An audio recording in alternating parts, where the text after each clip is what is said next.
مساء الخير وأهلا بكم وحلقة جديدة من فنون.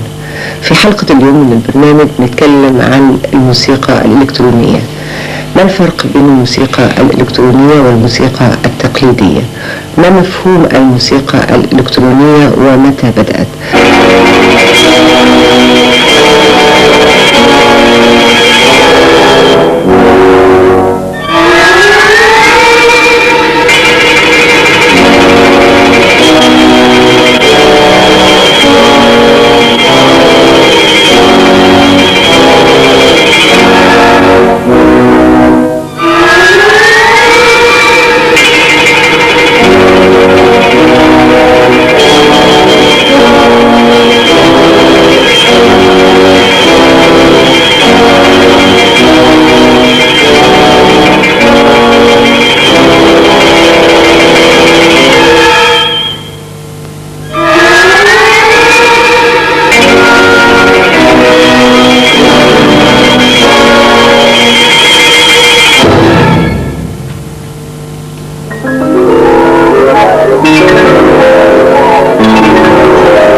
ضيفنا النهارده الدكتور محمد عبد الوهاب عبد الفتاح، الأستاذ بالمعهد العالي للموسيقى.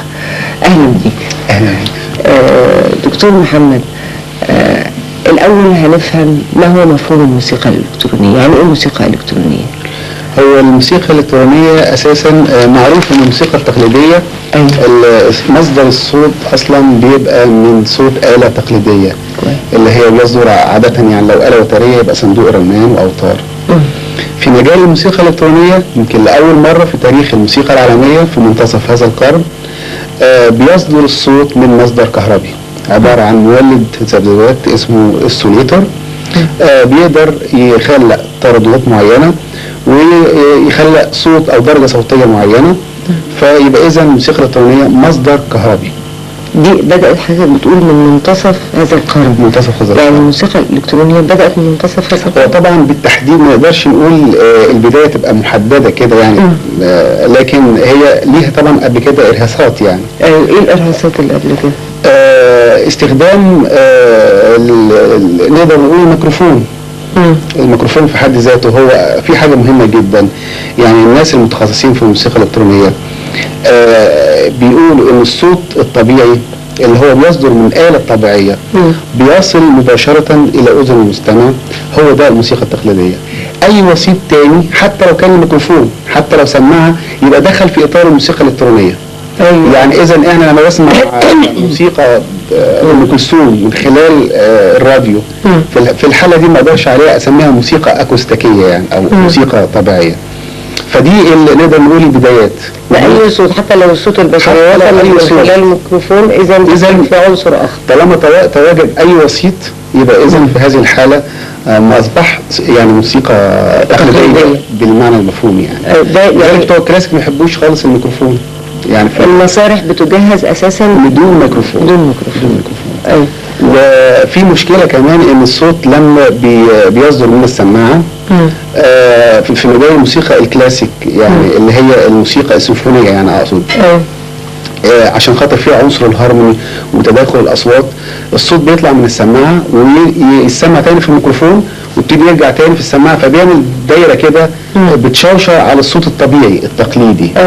لكن في مجال الموسيقى الدارجة البسيطة اللي هي بتبقى عبارة عن لحن واحد مونولودي يعني، بيبقى في الحالة دي بتبقى المشكلة أقل بكتير يعني. الدايرة دي بتكون ما بتأثرش على أقل بكتير، ووجود الميكروفون بيبقى عادة في الموسيقى مثلا الشرقية بيبقى الصوت ضعيف فبيبقى محتاج لتقوية الصوت. لكن في الغناء الأوبرالي مثلا بيبقى مش محتاج للميكروفون. فالأفضل وسيلة هو الاستماع من مصدر الصوت الطبيعي مباشرة للأذن. ما دخل عن ذلك بيدخل في إطار الموسيقى الإلكترونية. طب هنا التطور كان في ميكروفون، كان في ايه بعد كده؟ كان في الموسيقى الإلكترونية ارتبطت دايما باختراع الأجهزة.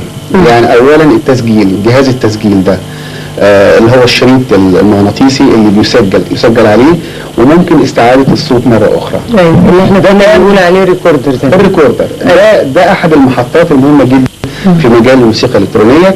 المؤلف الموسيقي ابتدى يستهويه ان هو يخرج للطبيعة ويسجل من الطبيعة اصوات امواج ضجيج، يعني مش هي مؤثرات صوتية بنسميها كده في الدراما، يعني صوت حيوان، صوت الهواء، صوت اصوات غير موسيقية. ويبتدي ان هو يدخل استوديو ويبتدي يعمل استعادة ليها مرة تاني، يعمل عملية مونتاج، تقطيع، تكبير للصوت، تبطيئه، بيخرج الوان صوتية جديدة. ده نمرة واحد. ده كان بيسموه الموسيقى المصنوعة، ظهر في فرنسا. الاتجاه بعد كده الثاني اللي هو زي ما قلت مولد الذبذبات الكهربائية ده كان ان هو بيبقى في الاستوديو، بيخلق الصوت داخل الاستوديو.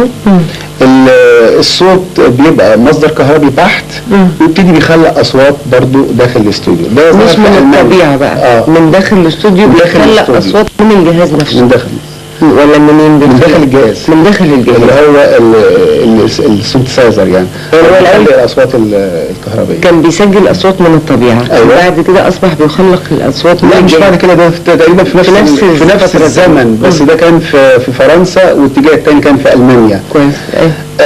بعد كده الكمبيوتر، فتغير الاسم الى حد كبير، بقى اسمه موسيقى الكمبيوتر او الموسيقى الحاسب الآلي. طبعا الكمبيوتر تدخل في الفن زي ما تدخل في جميع المجالات الحياتية الأخرى يعني. فأصبح الكمبيوتر